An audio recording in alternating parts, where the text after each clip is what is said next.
We're out here in Norco, California, and we are in my dad's backyard in his shop, and this is where our race program pretty much started.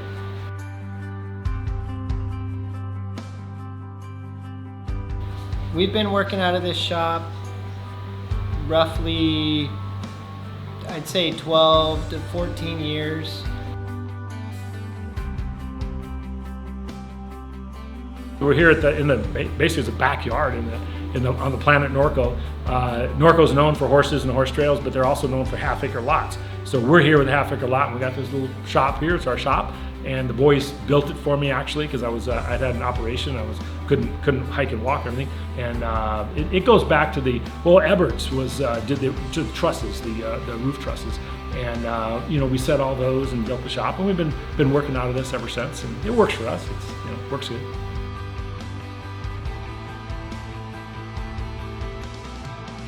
It's been a long time we've been doing this, probably since I've been 17 years old in high school.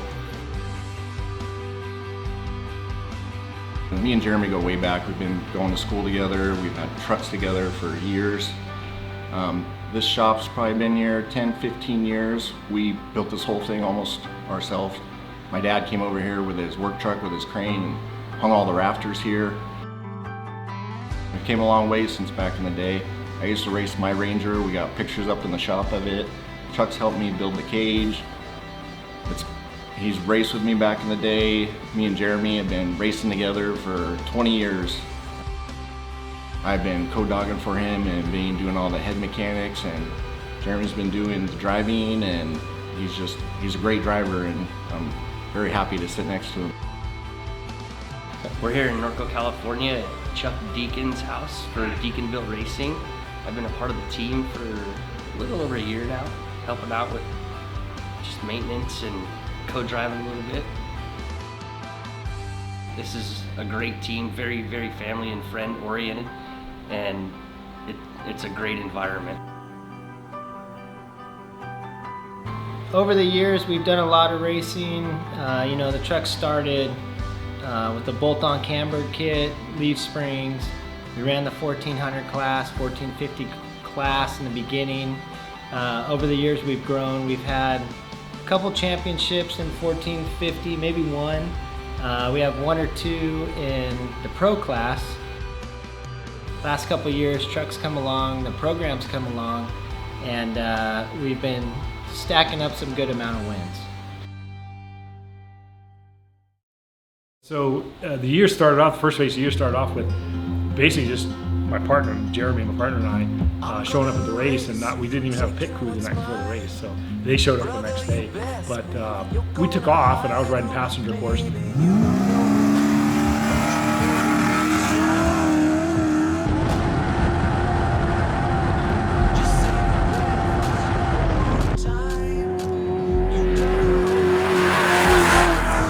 First race was Slash X, and it was actually my dad and I in the truck, which has been a long time.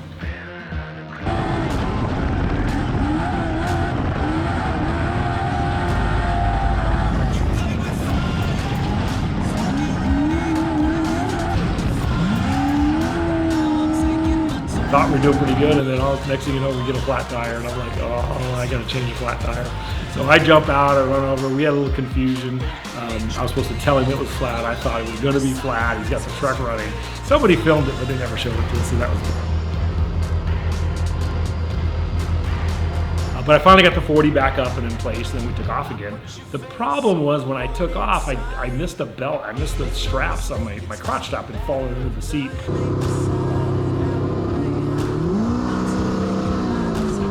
So the next lap and a half, or 2 laps, I think it was almost, I had only the top, the belt, not the top belt, so the lap belt, just the lap belt. And I was just bouncing everywhere. You see it in the video, you see me, I'm kind of going like this. And so I'd radioed into the pits because Big Mike had showed up on Saturday at the pit for us. And I radioed and I go, hey, we need to come in, you gotta fix my crotch strap. And we get a radio back that says negative. I'm not doing that, I don't fix my crotch strap.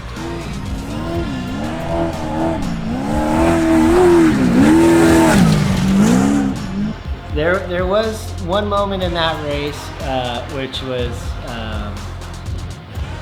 I would say more or less special or a good moment for my dad and I, because the Juggernaut came out of retirement with a different driver, but Roy was in the driver's seat, and he was able to get around us, and we were able to come back, catch him, and give him a little love tap, all in good fun. Years ago at a Ridgecrest race, Jeremy was driving. We had we just put the V8 in. It was like the first race we did. Roy was in, I forget what truck he was in, but it was a V6.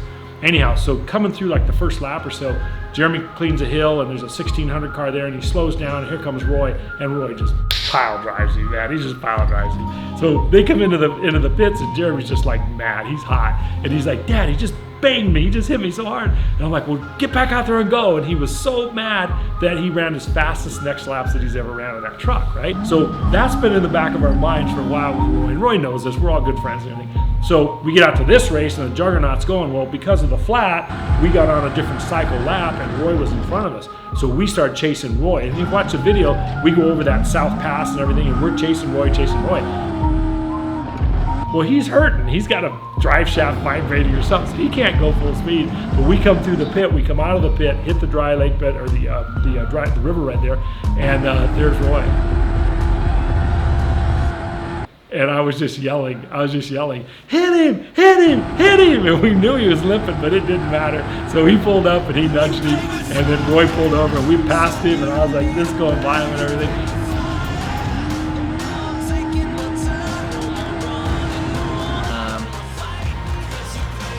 It was just a good moment.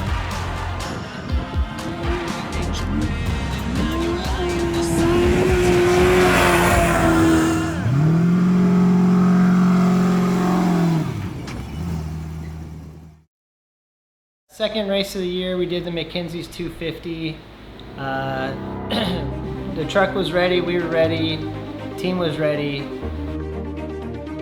It was a race where my dad wasn't able to make it out to the race because he had to be with my uncle for his birthday, which was amazing, which made it to where he couldn't make it out to the race for the first time in probably close to, maybe 15 years.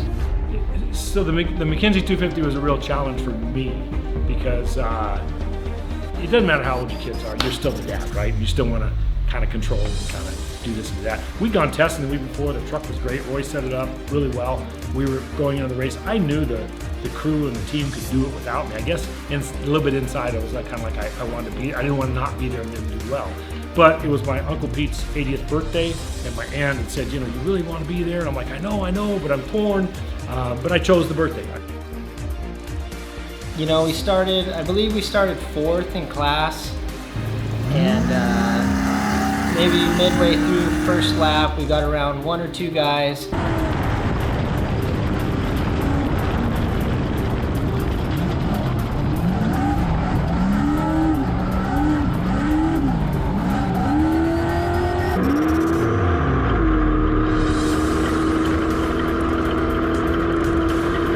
Ran a few guys down pretty quick.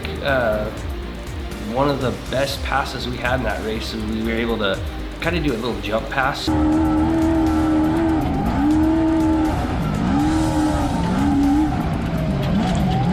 It's pretty cool though to come around the IPC truck through the jump that they had set up out there, which I wish I would have hit it a little bit harder on the pass, but it was still a cool shot. It's a great pass, and I love racing with those guys, actually with all the guys that come into the pro class.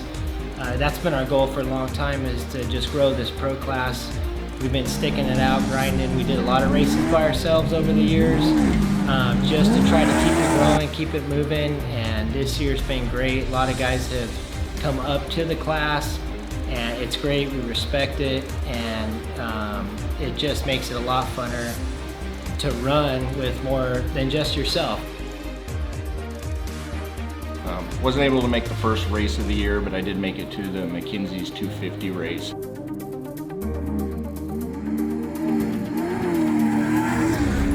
And I kind of surprised everybody, didn't let them know I was coming out. I kind of told them a week before, hey, I might make it. So it was a big surprise for everybody that I came out. And I showed up, and I remember Buff walking up right when I pulled up, and he was like, man, I can't believe, because he was a lone soldier there. It was a great course. A couple laps in. At first, it was a little bit skeptical, just cutting and making new lines. But once the track got cut in, and we could find a groove, or I could find my groove for the truck just came alive. I came alive. We set a good pace, a solid pace.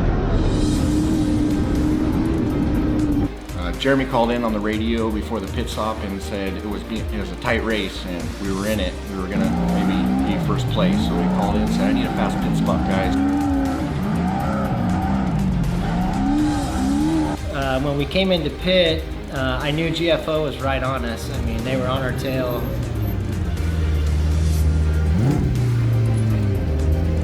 So when we came in, I was very urgent. I wanted to move, I wanted to get out of there. I stayed patient, I stayed calm, obviously, but the pit crew, they're in main pit. I mean, they just killed it. They dumped, 40 gallons of gas, checked the truck, got us water, did everything. We were in and out in less than 2 minutes. So, got everybody lined up, got the guys fuel in. I managed everything, everybody doing the tires. Came in, fuel went quick, dumped all the cans, all the tires checked, and let them go, and they ripped out. Our pit stop was flawless. Buff and the guys were able to fuel super quick. They got the truck looked out for us. We came into the pits first, and they were able to make sure we got out first. And that was a huge help in this race. At the end of the day, we ended up coming home with the overall first in class. And I'm not sure overall for the weekend, but we were somewhere around 3rd or 4th overall for the weekend.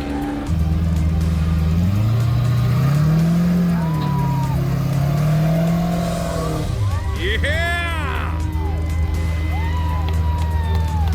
Great weekend, yep. Just so glad to put Lucas Oil K&N on the box, and huge shout out to my dad. It's his first race he's missed in almost 15 years, so that was for you, Dad.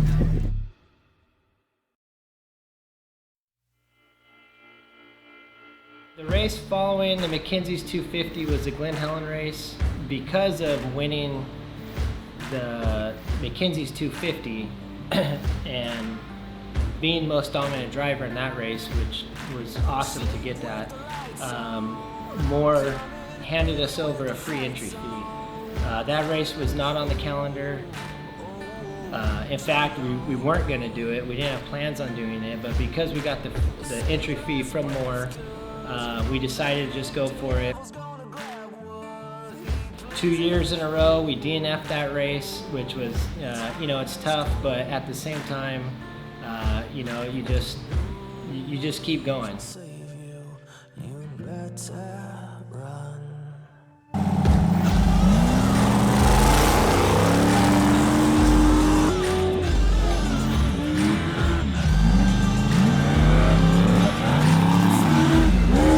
Saturday, Glen Helen. So what inevitably happens is, hey, we're going to start the race. You want a hot pit or you know hot pit? If we don't have a hot pit, we can't change. Yeah, but if you get a flag, you're down at Glen Helen. You got to go, right? So it ends up, I'm going to the hot pit by myself. So I'm timing them as they come through the hot pit. First time they come through, they're falling back. And I'm like, what's going on? So I grab the radio and I go, you guys need to pick it up. You're losing it.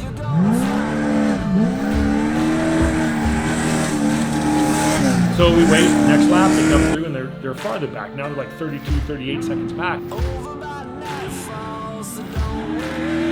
I think it was the 3rd lap with Jeremy and I on Saturday, and I think we had a stuck injector. We never really found an issue, but we were really down on power. I think we did a lap or a lap and a half at like 45 miles an hour.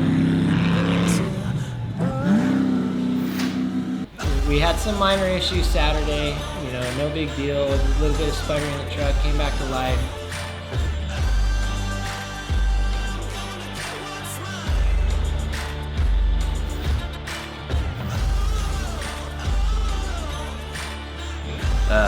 Once that injector cleared, the truck and Jeremy came alive.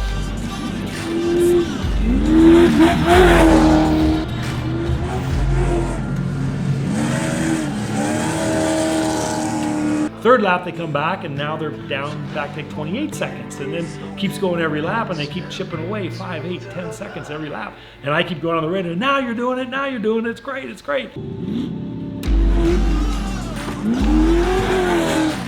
So he ends up setting like fast lap for the class, and maybe even fast lap. I think he set fast lap for that whole heat. And I'm on the radio going, great job, great job. I come into the pit afterwards, and they're like, hey, were you out there? And I'm like, I was talking on the radio. Didn't you hear me? He goes, I never heard a word. I'm like, oh man, I did this whole race with myself on the radio watching.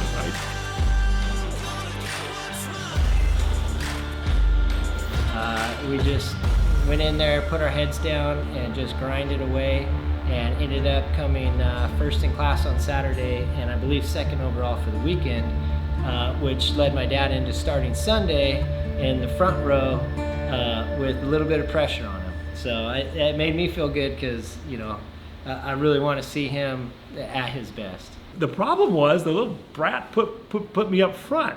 So now the next day on Sunday, I start up front, right next to the Veenstra, the trophy truck, and I'm like, oh great, all these class 1 and trucks behind me thinking that maybe he's in the wheel and they're just gonna run me down.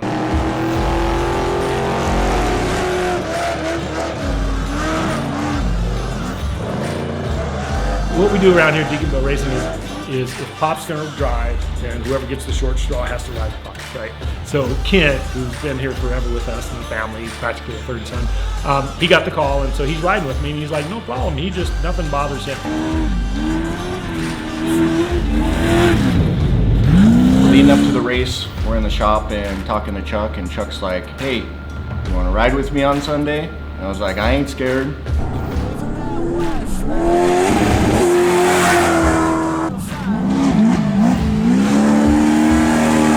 So we take off, and I'm like, you know, gotta go, and I'm just driving like madman out there.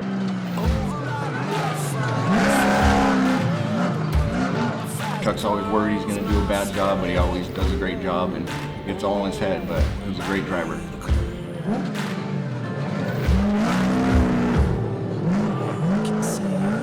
That race was very cool because my dad had been out of the truck probably over 2 years. Once he got in the truck, got to the start line, it was a little nerve-wracking because I know he hadn't been in there in a while, but I also know that he knows what he's doing. For class 1, we got pictures, I come up in the air and he's like right on my tail, he's gonna like land on top of me, and I'm trying to get out of the way because we try to watch the mirrors, man. If somebody comes up to us and gets that close, they don't have to nervous, we're pulling over, you know.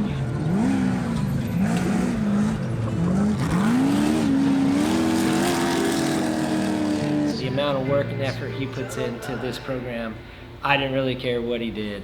I just wanted to see him go out there and have a good time, have fun, enjoy it. His grandkids were out there, his kids were out there, friends and family were out there, and for him to just go out there and throw it down, it was just a good feeling overall for everybody.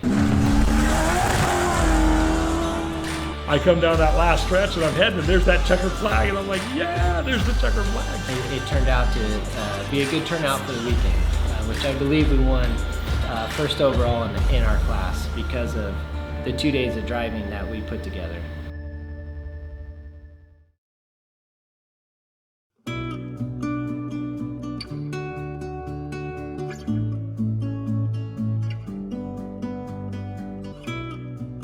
So basically, I started racing in 1994. My brother-in-law hit me up. And I remember my brother-in-law bringing our family together at the time and saying, hey, look, I can't do this without family. I need support. I need this and that. And I was kind of like, all right, whatever. We can, whatever. And we did. We supported. We did a lot. And then we went in 2008, we started this team with both of my sons. My oldest son has moved to Wyoming, and he races motorcycles up there now. But it started off, I started heading in a direction where I was trying to get to the top and do this and all guys and kind of leave the family behind. And it was actually my partner, they kind of said, you know what, I want to keep it family oriented, I want to keep it together.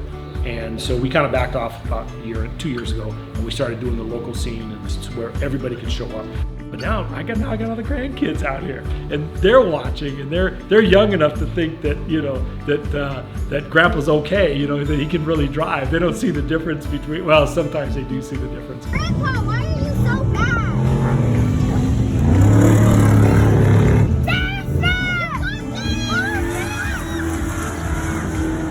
that's one of the reasons I like Glen Helen so well, is because it's close enough that everybody shows up, family, friends. You see what happened in the McKenzie race, you see what happened at the first race of the year. It was Jared and I, and a friend showed up the next morning, and that was our pit. So I kind of got away from it, but the team kind of brought me back to it. And as I reflect now, I'm 100% for friends and family racing. We don't take it wrong. When we go to race, we race to win first place. There's no doubt. But we also know that if we don't get first place, our goal is to still have the same good time with friends and family throughout the race, the pits, and all afterwards, as we did as if we won. So it really does. It sounds corny or whatever, but it's friends and family is what really makes our race team why we race, to be quite honest with you. As far as the results and things have been this year, wouldn't be possible without the family backing and where we're at and where we stand. I mean, we put in a lot of work in the shop, but we put a lot of work in with the family, with the friends, and that's what comes first. And when we go out to the races, it's such a good feeling to see the kids, the grandkids, the friends, the families, everybody just join in, pitch in, have fun, enjoy the race. Obviously winning is better, makes it funner, but it also teaches, myself that win or lose, you still have to carry yourself properly. You have to be a good example. You got to teach these kids. You got to be a leader when you go out there. And the goal is to put the truck on the box and people to see it, sponsorships to be happy, to be proud. Lucas Oil, they've been with us forever, and Canaan Filters, and just to pull up on that box in first place, it's a good feeling. It's showing our respect for them, what they do for us, for our team, but at the same time, just to look over and see your friends, your family, your kids, your friends' kids, everybody out there just excited and pumped on just coming across the finish line, it just makes it all worthwhile. All the nights, the late nights, which doesn't bother us. It's part of it. It's what we do. We work. We work on the truck.